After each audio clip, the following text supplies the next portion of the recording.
The afternoon sun cast long shadows across the marble floors of the Grand Windsor Hotel as Ahmad Khan walked through the revolving doors. His eyes took in the sparkling chandeliers, the ornate furniture, and the hustle of well-dressed staff. A slight smile played on his lips as he adjusted his traditional pakol hat, a weathered, flat wool cap that had belonged to his father. This was his first visit since purchasing the hotel 3 weeks ago, but nobody here knew that. Ahmad had decided to experience the hotel as a regular guest before officially taking over. At 52, he had built a successful real estate empire from nothing, but he never forgot his humble beginnings in a small village outside Lahore. Best way to know the heart of a business is to see how they treat ordinary people, he mumbled to himself, smoothing down his simple cotton kurta and pants. The lobby buzzed with activity. Foreign tourists with expensive cameras hung around their necks. Business people in crisp suits hurried across the floor, speaking urgently into their phones. Bellboys in smart uniforms wheeled gleaming luggage carts. Ahmad approached the front desk where 3 staff members stood in a row, all wearing matching burgundy uniforms with gold buttons. The tallest one, a man with slicked back hair and a name tag that read Fareed Front Desk Manager, was helping a couple dressed in designer clothes. Ahmad waited patiently, taking in the elegant decor and the soft classical music playing in the background. After the couple walked away with wide smiles and warm handshakes from Fareed, Ahmad stepped forward. Fareed's eyes flicked over Ahmad, lingering on his simple clothes and especially his worn pakol hat. The warm smile that had been offered to the previous guests vanished. "Yes," Fareed said, his voice noticeably cooler than it had been moments before. "Good afternoon," Ahmad said pleasantly. "I'd like to inquire about a room, please." Fareed raised an eyebrow. "Sir, this is the Grand Windsor. Our rooms start at 30,000 rupees per night." The way he emphasized the price made his meaning clear. He didn't think Ahmad could afford it. Ahmad nodded, pretending not to notice the man's tone. "That's fine. I'd like to see what's available for tonight." Fareed exchanged glances with his colleagues. A young woman at the end of the counter, her name tag read Nadia, looked uncomfortable at the exchange. "I'm afraid we're fully booked," Fareed said, not bothering to check the computer in front of him. Ahmad knew this wasn't true. Just that morning, his assistant had confirmed that the hotel was only at 60% capacity. But he simply nodded again. "Perhaps I could see your restaurant then. I've heard good things about it." Fareed's lips thinned. "The restaurant is for guests only." "I see." Ahmad glanced around the lobby. "What about the coffee shop? Is that also restricted to guests?" By now, the other staff at the reception desk were openly staring. Nadia looked down at her hands, clearly embarrassed by her colleague's behavior. "The coffee shop is currently closed for renovation," Fareed lied smoothly. Ahmad had passed the very open and busy coffee shop on his way in, but he didn't point this out. Instead, he asked, "Could you tell me about the history of this building?" "It's quite beautiful." Fareed sighed loudly, making no attempt to hide his annoyance. "Sir, we're very busy. If you're not checking in, perhaps you would be more comfortable somewhere else." His eyes flicked meaningfully to Ahmad's hat. "There are more suitable establishments down the street." A soft gasp came from Nadia, who looked mortified. Ahmad felt a pang of sadness rather than anger. In his decades of business, he had encountered such behavior before, but he had hoped his new hotel would be different. "Thank you for your time," Ahmad said quietly, turning away from the desk. He decided to walk around anyway, curious to see more of his investment. The hotel truly was magnificent, with its soaring ceilings, intricate woodwork, and carefully curated art pieces. As he admired a particularly striking painting in a side corridor, he heard footsteps behind him. "Excuse me, sir." It was a security guard, a tall man with a stern expression. "May I help you?" The question wasn't friendly. It was a challenge. "I'm just looking around," Ahmad explained. "It's a beautiful hotel. Do you have a room here?" The guard asked, though his tone suggested he already knew the answer. "No, but..." "Then I must ask you to leave. This area is for guests only." Ahmad noticed Fareed watching from around a corner, a satisfied smirk on his face. Several guests had stopped to observe the interaction, their curious eyes moving between Ahmad and the security guard. "I'm not causing any trouble," Ahmad said calmly. "I'm simply admiring the architecture. Sir, please don't make this difficult." The guard moved closer. We have strict policies about non-guests wandering the premises. Ahmad considered revealing who he was right then. It would be so easy to pull out his identification, to watch their faces change when they realized their mistake. But that wasn't why he had come. He wanted to understand the true nature of his new business, not create a scene. Very well, Ahmad said, straightening his shoulders. I'll leave. As the guard escorted him across the lobby, Ahmad noticed people whispering. A group of young staff members by the concierge desk snickered behind their hands. An elderly couple looked on with disapproval, though whether it was directed at him or at his treatment, he couldn't tell. Just before he reached the front doors, Nadia hurried from behind the reception desk. Sir, she called, her voice low but urgent. I'm so sorry about this. The security guard gave her a warning look, but she ignored him. This isn't right, she continued, her eyes sincere. Everyone should be treated with respect regardless of, well, anything. Nadia, Farid's sharp voice cut through the lobby. Return to your post immediately. She bit her lip, looking torn. It's all right, Ahmad assured her with a gentle smile. Thank you for your kindness. As he walked out into the late afternoon sunshine, Ahmad felt a complex mix of emotions. Disappointment, certainly, but also a sense of purpose. This experience had shown him exactly what needed to change. In the taxi back to his temporary apartment, Ahmad removed his hat and ran his fingers along its worn edge. His father had worn this hat every day of his adult life, working in the fields, attending village meetings at Ahmad's school functions. It represented hard work, integrity, and the simple dignity his father had carried throughout his life. Your hat does not determine your worth, Beta, his father used to say, and neither does how others see you. Ahmad leaned back against the seat and gazed out at the city streets. Tomorrow would be different. Tomorrow he would return not as a casual visitor but as the owner. Not to seek revenge or punishment, but to begin the process of transformation. The taxi driver glanced at him in the rearview mirror. Bad day, sir? Ahmad smiled, placing the hat back on his head. No, not bad, just informative. Sometimes we need to see things clearly before we can change them. The driver nodded, though he clearly didn't understand. Ahmad didn't mind. He was already thinking about tomorrow, about the changes he would bring, about turning the Grand Windsor into a place that would make his father proud, a place where everyone was treated with dignity, regardless of what they wore on their heads. As the taxi turned onto the main road, Ahmad made a mental note to thank Farid someday. The man's rudeness had given him exactly the insight he needed.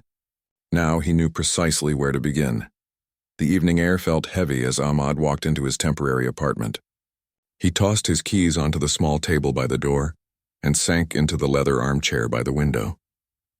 The city lights of Lahore twinkled below, beautiful from a distance, but he couldn't shake the sour feeling the afternoon had left in his stomach. He reached for his phone and saw 3 missed calls from his assistant, Raza. Before he could call back, the phone rang again. Sir, I've been trying to reach you, Raza said when Ahmad answered. The paperwork for the official handover ceremony is ready for your review. Thank you, Raza, Ahmad replied, his voice quieter than usual. Is everything all right, sir? You sound troubled, Ahmad sighed, removing his pakol hat and placing it gently on the coffee table. I visited the Grand Windsor today unannounced. A pause. I see, and I saw exactly what we need to fix. Ahmad recounted the afternoon's events, describing Farid's rudeness, the security guard's dismissal, and the young woman Nadia's small act of kindness. That's outrageous, Raza exclaimed. We should fire that manager immediately. Ahmad rubbed his forehead. My first instinct was the same, but firing people isn't always the answer. He stood up and walked to the window, looking out at the city he loved. Lahore had given him opportunities, but he'd also faced prejudice here, especially in his early days when he'd arrived from his village with nothing but dreams and determination. My father used to say that people can only meet you as deeply as they've met themselves, Ahmad said softly. These hotel staff, they've been trained to judge worth by appearance. That's a failing of leadership, not just individual character. You're too kind, sir, Raza said, skepticism clear in his voice. Not kind. Strategic. Ahmad smiled slightly. My father was also a practical man. Firing staff means retraining new people, but transforming the ones who already know the business? That could be more valuable. After finishing the call, Ahmad prepared a simple dinner and ate while reviewing the hotel's employee files that Raza sent over. He paid special attention to Farid's record: 10 years at the hotel, steady promotions, excellent technical reviews. The man clearly knew the hospitality business. What he lacked was heart. Ahmad's eyes grew heavy as he read through Nadia's file. Just 26, she'd been at the hotel for only 8 months.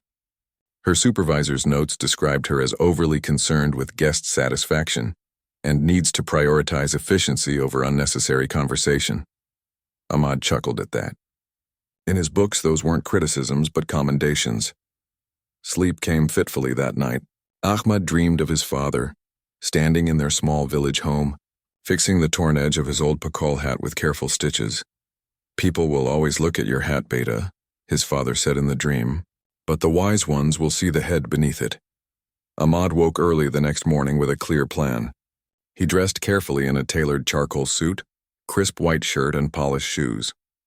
But instead of a typical businessman's tie, he wore a traditional embroidered collar.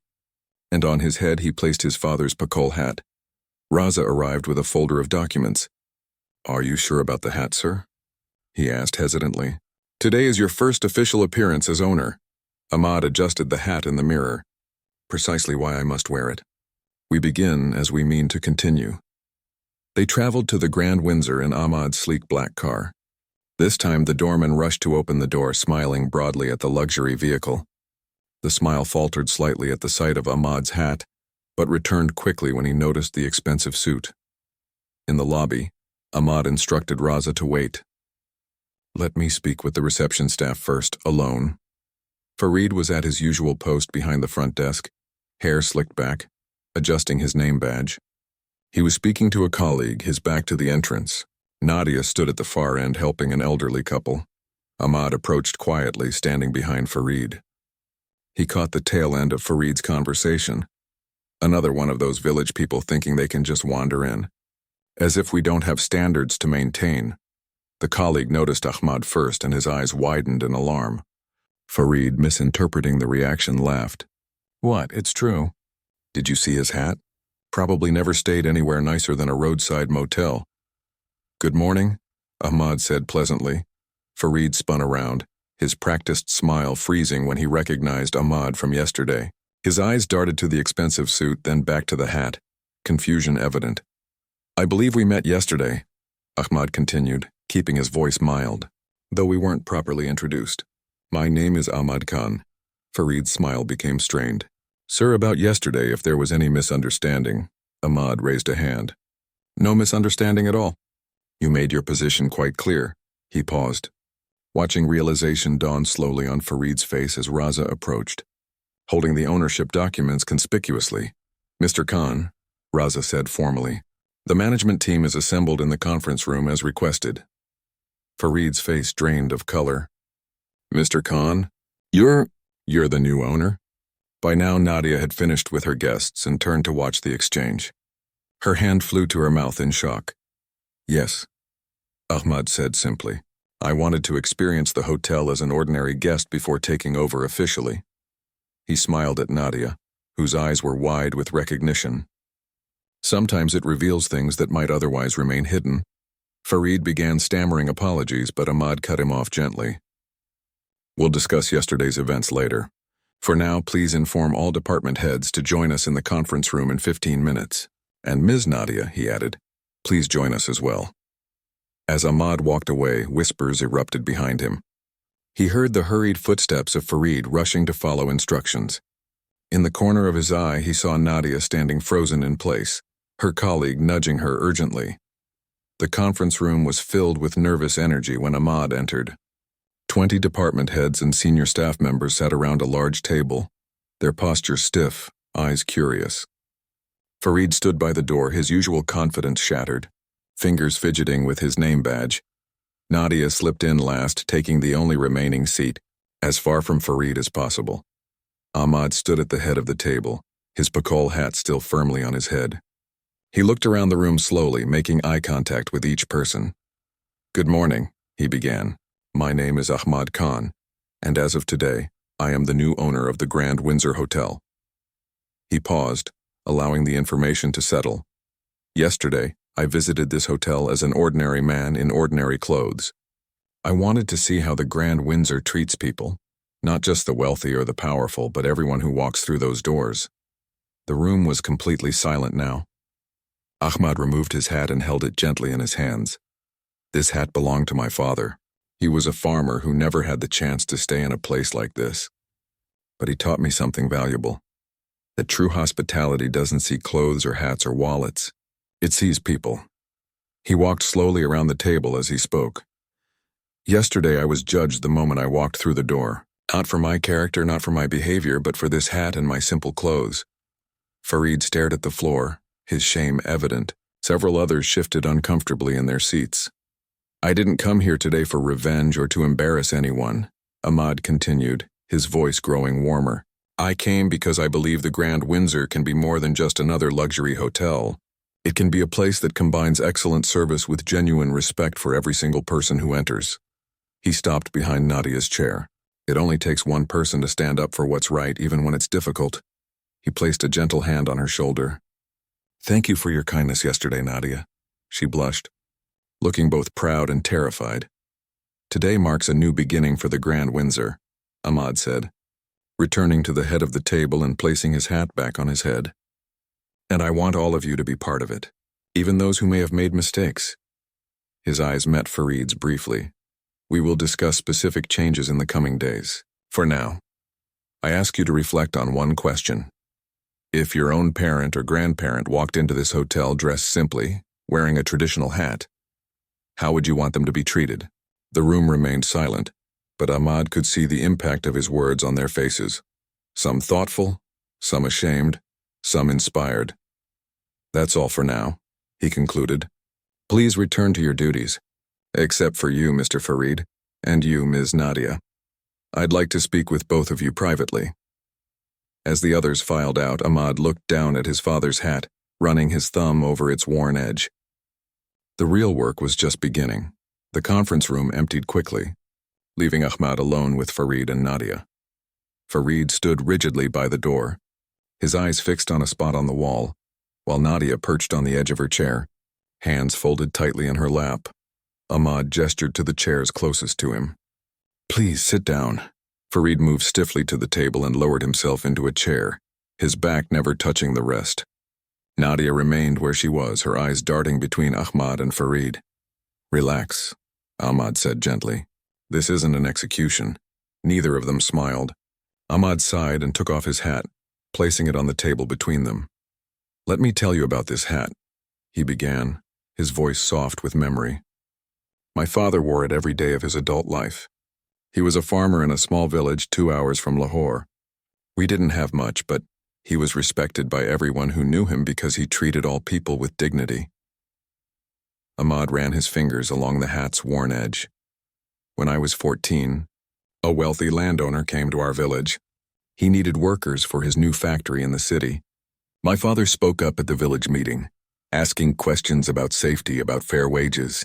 The landowner looked at my father's simple clothes, at this hat, and dismissed him completely. Farid shifted uncomfortably in his seat. Why should I answer a man who can't even afford a proper hat? The landowner said. Ahmad's eyes were distant with the memory. My father didn't respond with anger. Instead, he calmly listed his concerns again. He said, a man's questions aren't made less important by his hat. Ahmad looked directly at Farid now. The landowner left without hiring anyone from our village. 2 months later, his factory collapsed due to poor construction. 12 workers died. Nadia gasped softly. My father taught me that day that appearances can blind us to what truly matters. It's a lesson I've carried throughout my life. Ahmad leaned forward. Now I'd like to hear from each of you. Farid, let's start with you. Farid cleared his throat, his usual confidence nowhere to be found. Sir, I can only offer my deepest apologies. My behavior was inexcusable. I completely understand if you want my resignation. Ahmad studied him. Why did you treat me that way yesterday? Farid blinked, clearly surprised by the direct question. I don't know what to say.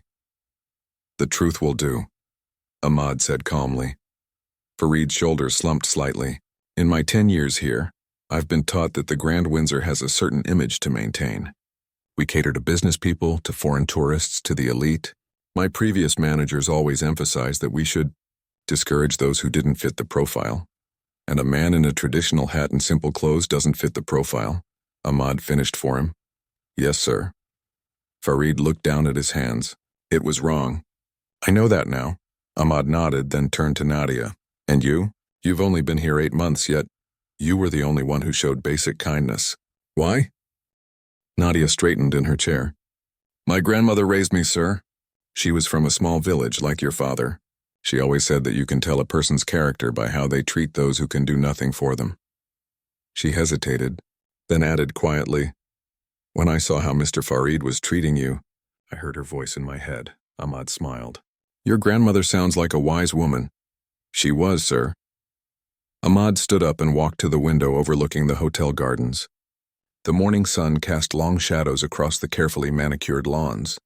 Hotel guests strolled along the pathways, carefree and comfortable. I bought this hotel for many reasons, he said. Financial investment, certainly. But also because I remember being that young man from the village, coming to the city for the first time. I remember how it felt to be judged before I could speak, to be dismissed before I could show my worth. He turned back to face them. The Grand Windsor will change starting today. We will create a place where everyone is treated with respect, regardless of their clothes, their accent, or their wallet. Farid looked up, confusion clear on his face. Sir, are you keeping me on staff? Ahmad considered him. Do you want to stay? Yes, sir. Very much. Then yes, you're staying, but in a different role. Farid's relief quickly gave way to wariness. Different role? Ahmad nodded. I believe people can change, Farid, but sometimes they need help to see things differently. He returned to the table and sat down. Starting next week, you'll be working with local community organizations. Half of your time will be spent helping them access the hotel's resources for their events, and the other half working alongside them in their community programs. Farid's eyes widened. You want me to work in charity programs? Not charity, Ahmad corrected. Partnership. You'll be the hotel's community liaison, building relationships with parts of Lahore that luxury hotels typically ignore. Understanding dawned slowly on Farid's face. You want me to see the people I've been dismissing? Precisely, Ahmad smiled. You're clearly intelligent and capable, Farid, but your vision has been narrowed by years of the wrong kind of training. I want to help you see more broadly. Farid nodded slowly. I understand, sir. Thank you for the opportunity. Ahmad turned to Nadia. As for you, I have a different proposal. I'm creating a new position, Guest Experience Director. The role will focus on ensuring that every person who enters the Grand Windsor is treated with dignity and respect. I'd like you to take it on. Nadia's mouth fell open. Me? But I'm just a junior receptionist. I don't have the experience for a director position. You have the most important qualification, Ahmad said. You see people as people, not as their appearance or status. The rest can be learned. Tears welled in Nadia's eyes. My grandmother would have been so proud. I'm sure she would. Ahmad picked up his hat and stood. Both of you have a week to wrap up your current responsibilities before starting your new roles. I'll be meeting with the rest of the staff individually over the next few days. As they rose to leave, Ahmad added, One more thing. I'll be staying at the hotel from now on, but most of the staff won't know which room is mine. I'll continue to walk through the lobby in my regular clothes, sometimes with this hat. Consider it ongoing quality control. After they left, Ahmad remained in the conference room making notes for the changes ahead. His assistant Raza joined him, bringing coffee and the day's schedule. How did it go? Raza asked, setting down the coffee cup. Better than expected, Ahmad replied. Farid has potential if he can expand his perspective. And Nadia is a natural leader who just needs opportunity. Raza looked skeptical. And you really think this approach will work? Not just with those two, but with changing the entire hotel culture? Ahmad sipped his coffee thoughtfully. My father used to say that you can force people to act differently through fear, but they'll revert the moment the fear is gone. Real change comes when people see things differently. And community service will help Farid see differently. Ahmad smiled. I hope so. When you sit across from someone and hear their story, it becomes harder to judge them by their appearance. Raza checked his watch. The contractors are waiting to discuss the renovation plans for the East Wing. Send them in, Ahmad said, gathering his notes. And Raza, add one more item to the renovation list, a display case for the main lobby. A display case? For what? Ahmad picked up his pakol hat and placed it carefully on his head. You'll see. Later that afternoon, Ahmad walked through the hotel, observing the staff at work.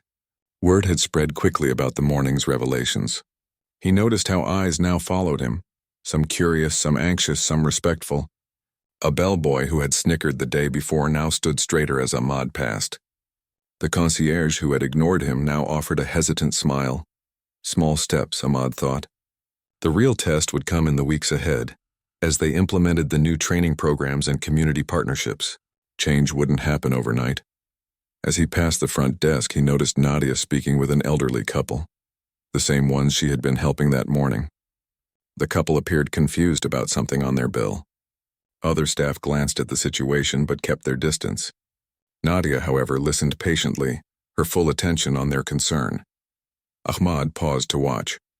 This was exactly the spirit he wanted to nurture throughout the Grand Windsor. The elderly man was wearing a worn jacket that had seen better days, and his wife's handbag was faded with age. But Nadia treated them with the same respect she would show to royalty. It was a small moment, unnoticed by most, but to Ahmad, it felt like the first real sign that his vision for the hotel might actually succeed, not through grand announcements or strict new policies, but through these everyday interactions where dignity was given freely to all. He continued his walk through the hotel, his father's hat on his head, his father's wisdom in his heart. The journey was just beginning.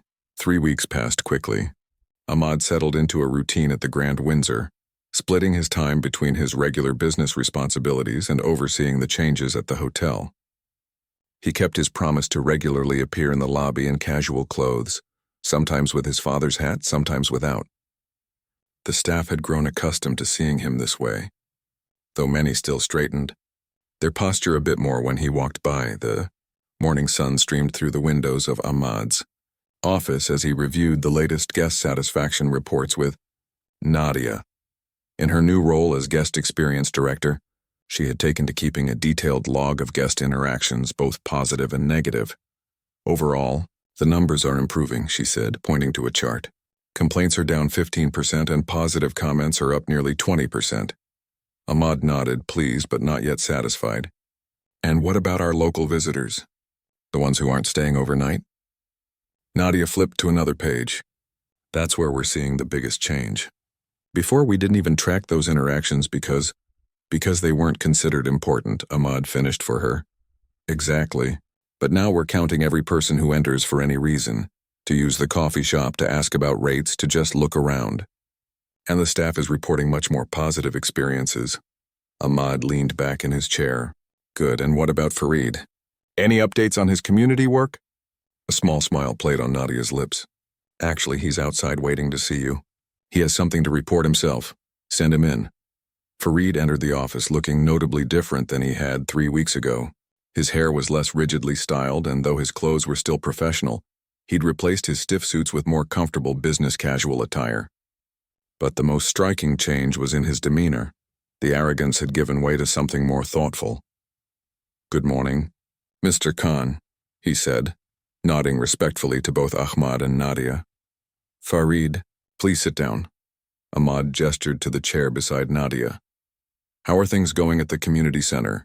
Farid sat, placing a folder on the desk. That's what I wanted to discuss with you, sir. We've completed the initial assessments of the 5 neighborhood organizations you partnered us with. Ahmad opened the folder and found detailed reports on each organization.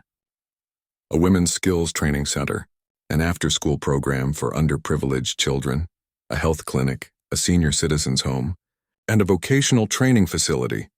This is thorough work, Ahmad commented, scanning the pages. Thank you, sir. I've identified specific ways the hotel can support each organization. Farid pointed to several highlighted sections. For example, the Women's Center needs space for their quarterly craft exhibition. We could offer the garden terrace at a minimal cost. And the senior home, many of their residents never get to experience luxury spaces. We could invite them for tea in the main lounge once a month. Ahmad looked up, genuinely impressed by the thoughtfulness of the suggestions. These are excellent ideas, Farid. But tell me honestly, how has this experience been for you personally? Farid was quiet for a moment, considering his answer. Challenging, he finally said. The first week I felt out of place. I've spent my entire career in luxury hotels surrounded by wealth. Suddenly I was sitting across from people who worry about basic necessities. He paused, then continued with more confidence. But then something changed. At the senior home, I met an old man named Hamid. He was wearing a hat similar to yours, a pakol. When I mentioned that our hotel owner wears the same kind of hat, he started telling me stories about his village, about his life as a young man. Farid's eyes took on a distant look. He had been a teacher for 40 years in a small mountain school. The stories he told about his students, about the difference he made in their lives. I realized I've spent a decade judging people like him, people with incredible life experiences and wisdom, simply because they didn't look like our typical guests. Ahmad nodded, saying nothing, allowing Farid to continue his reflection. Yesterday, I saw a man enter the hotel lobby wearing traditional clothes, not expensive ones. Before meeting you, I would have immediately signaled security to watch him closely. Instead, I approached him myself, welcomed him, and asked if I could help. It turned out he was meeting his daughter who was staying with us on business from Dubai. The look of surprise and gratitude on his face when I personally escorted him to our restaurant. Farid shook his head slightly. That felt better than any guest review I've ever received. Ahmad smiled. That's exactly what I was hoping would happen, Farid. Not just policy changes, but heart changes. There's something else, Farid said, pulling a newspaper from his folder. I thought you should see this. It was a local business publication with a small article highlighted, Grand Windsor Hotel Pioneers Community Integration Program. The piece praised the hotel's new initiatives to bridge the gap between luxury hospitality and local communities. This wasn't our doing, Farid explained. A journalist stayed here last week and noticed the changes. He interviewed several staff members and apparently some of the community partners as well. Ahmad read through the article, pleased with how accurately it captured his vision. This is good publicity, but more importantly, it means the changes are visible enough that an outsider noticed. There's been another unexpected benefit, Nadia added. We've received job applications from people in the communities we're working with. People who would never have considered applying before because they assumed they wouldn't be welcome. Hire them, Ahmad said immediately. If they're qualified, hire them. Diversity of background brings diversity of thought. Already in process, Nadia confirmed with a smile. 2 from the Women's Center start training next week. Ahmad closed the folder and stood up, walking to the window. From his office, he could see the hotel gardens where a group of elderly people were being served tea under the shade of flowering trees. Is that the senior home visit you proposed, Farid? Yes, sir. Their first visit. We have staff members taking turns sitting with them, just listening to their stories. Ahmad watched as a young bellboy leaned in to hear what an elderly woman was saying, his face animated with interest. This is how real change happens, he said softly. Not through memos and policies, but through these small human connections. Later that afternoon, Ahmad made his usual walk through the hotel, this time wearing casual clothes and his father's hat. As he crossed the lobby, he overheard a conversation between 2 staff members who didn't notice him nearby. Did you see the group from the senior home earlier? One asked. Yes, I spent my break sitting with them. One man told me the most amazing story about how he helped build the city's first major bridge in the 1960s. Can you imagine the history these people have witnessed? I know. My grandmother is about their age, and I never really thought to ask her about her youth. I'm going to call her tonight. Ahmad smiled to himself as he continued walking. These were the ripple effects he had hoped for. Changes that extended beyond the hotel walls, affecting how staff members viewed not just guests, but people in their own lives. As he approached the reception desk, he noticed a family checking in, parents with 2 teenage children, all dressed in simple traditional clothes. The father looked nervous, clutching his modest suitcase tightly. Ahmad slowed his pace to observe how they would be treated.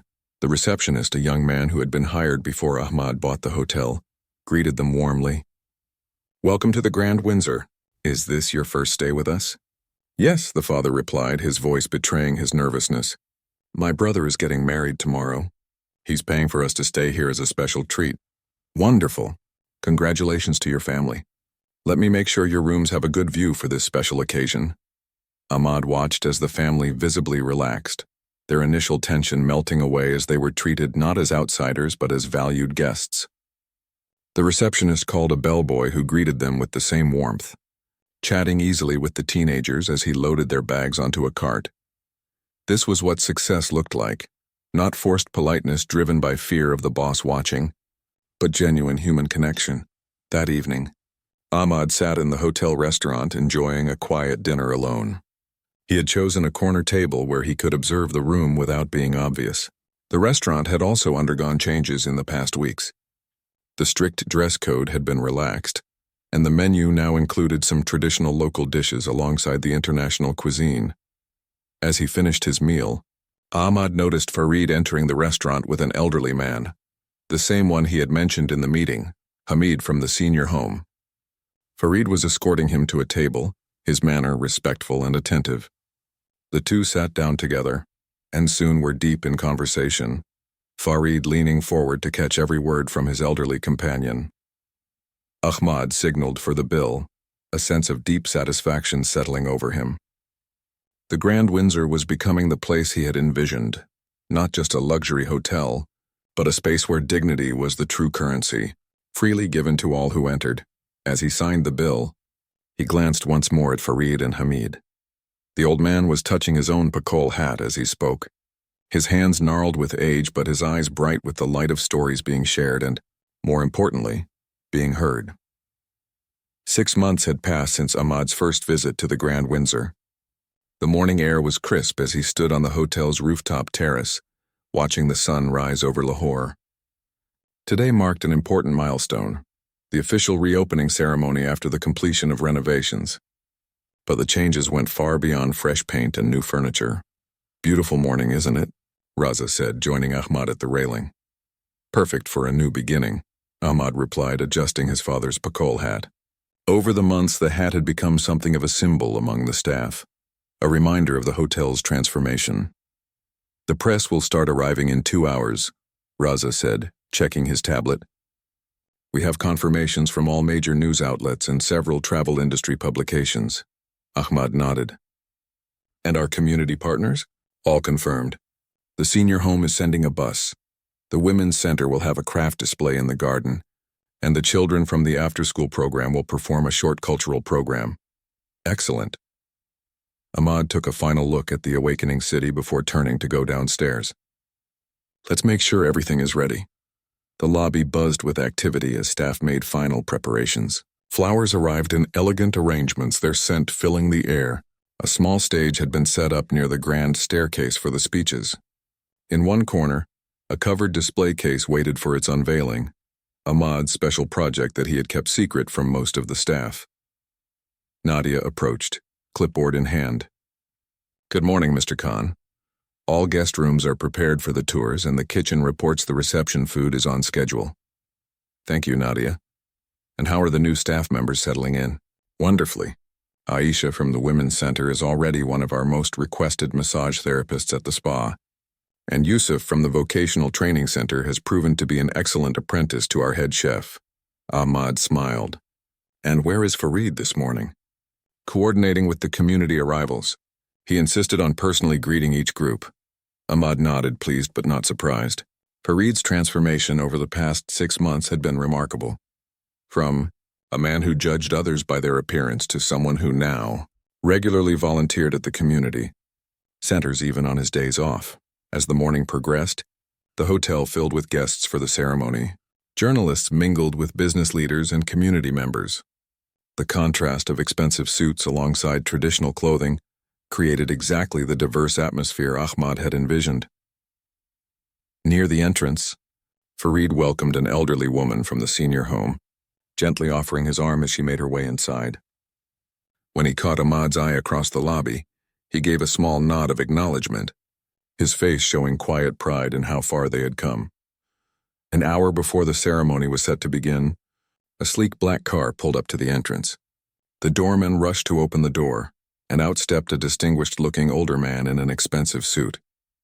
Hotel staff immediately recognized Zulfikar Malik, the influential hotel critic whose reviews could make or break a luxury establishment's reputation. Whispers spread quickly among the staff. Malik was known for his exacting standards and surprise visits. He had made a reservation under a different name, arriving a day early to experience the hotel anonymously before the ceremony.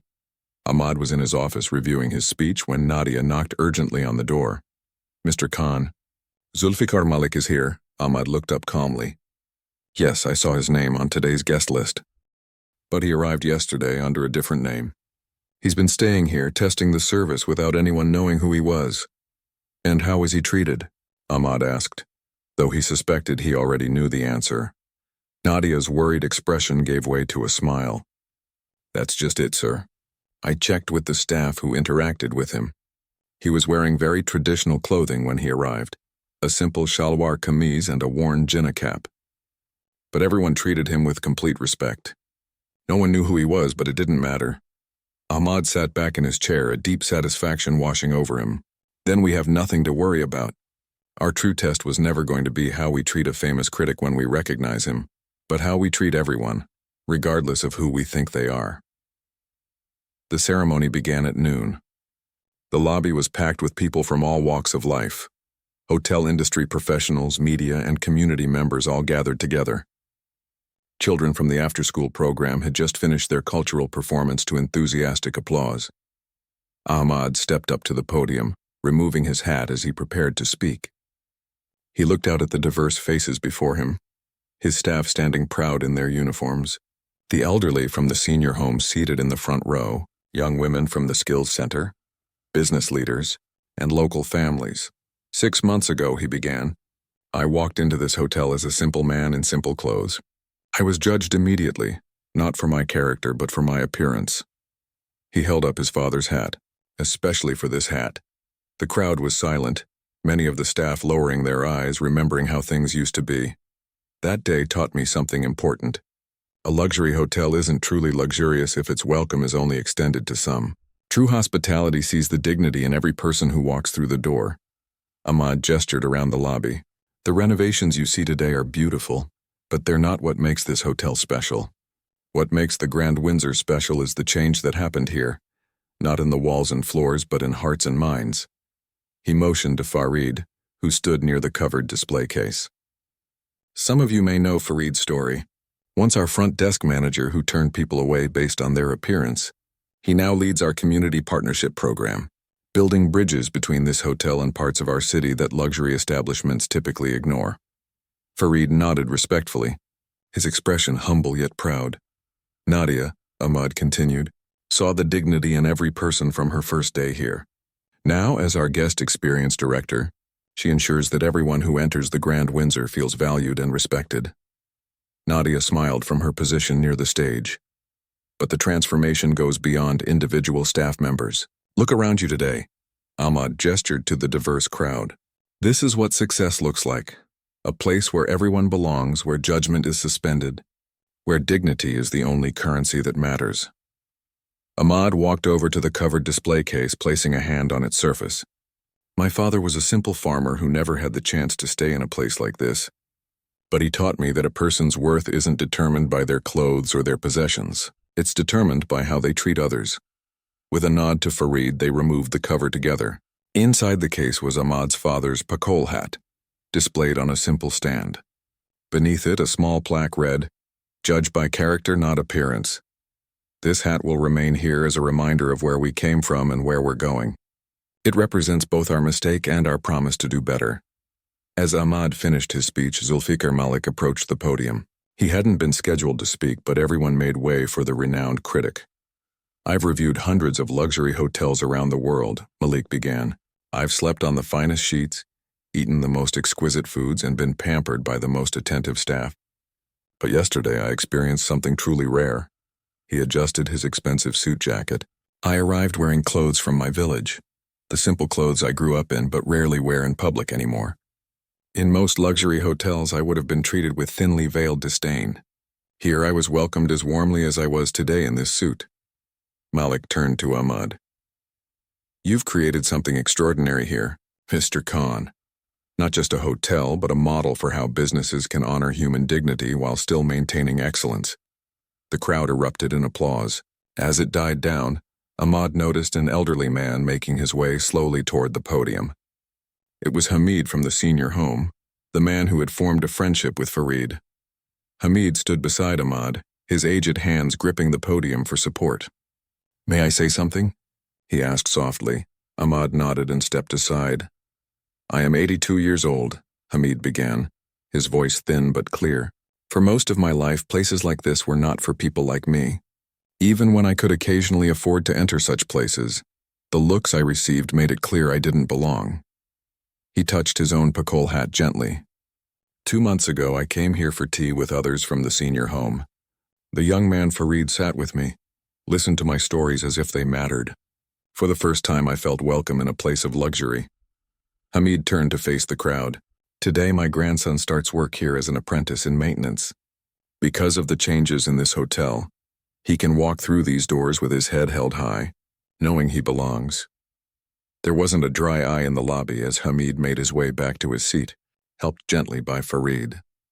After the ceremony, as guests toured the renovated facilities and enjoyed refreshments in the garden, Ahmad stood quietly by the display case containing his father's hat. He thought about the journey of the past 6 months, not just the hotel's transformation, but his own. He had arrived that first day seeking to test the hotel's service, but had ended up creating something far more meaningful than he had initially imagined. Nadia approached with a cup of tea for him. "Your father would be proud," she said simply. Ahmad nodded, too moved to speak for a moment. Finally, he said, "The work isn't finished. This is just the beginning." "I know," Nadia replied, "but what a beautiful beginning it is." Across the lobby, Farid was introducing some of the hotel's regular guests to the women from the skills center, helping them make connections that might benefit their small businesses. Children from the after-school program were being given tours of the kitchen by the head chef, who was explaining how they too could pursue careers in hospitality. Ahmad sipped his tea, watching it all unfold. The Grand Windsor had become more than just a luxury hotel. It had become a place of transformation for its staff, for its guests, and for the community it served, all because of a simple hat and the dignity it represented.